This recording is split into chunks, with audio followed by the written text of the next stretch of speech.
Hindi nakaharap ng personal si Pangulong Duterte at sa halip ay via video link lang sa pre-trial chamber ng ICC na ayon sa mga abogado ng EJK victims ay bahagi sana ng due process. Samantala una na ang sinabi ng gobyerno ng Pilipinas na aarestuhin ang iba pang isinasangkot sa war on drugs ng Duterte administration basta't idaraan ito sa Interpol.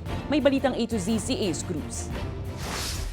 Humarap sa unang pagkakataon si dating Pangulong Rodrigo Duterte sa pre-trial chamber ng International Criminal Court o ICC alas 2 ng hapon oras sa the Netherlands o alas 9 ng gabi oras sa Pilipinas.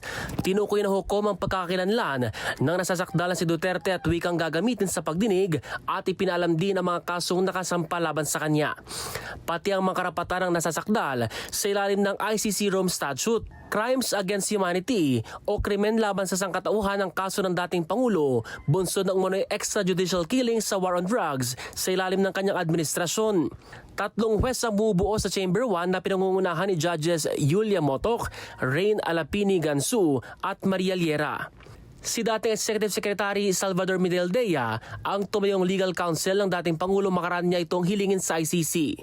Ayon kay ICC Assistant Counsel Attorney Cristina Conti, bahagi ito ng due process para sa dating Pangulo na hindi anya natamasa ng mga biktima ng war on drugs. Pagkakataon anya ito na mapanagot ang dating Pangulo sa patas sa paglilitis.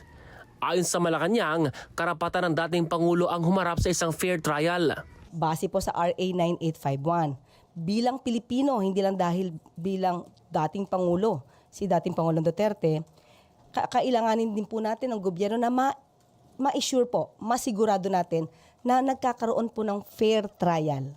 Lalong-lalo na po, Pilipino po ang dating Pangulong Duterte.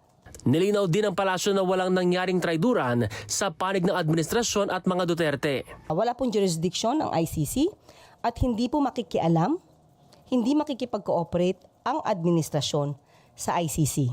Pero never po naman niyang nabanggit na hindi po tayo makikipagtulungan sa Interpol. Samantala, inihayag ng Philippine Embassy sa the Netherlands na tumawag sa kanilang detention officer ng ICC para ipalam ang kagustuhan ng dating Pangulo na may makausap na consular officer.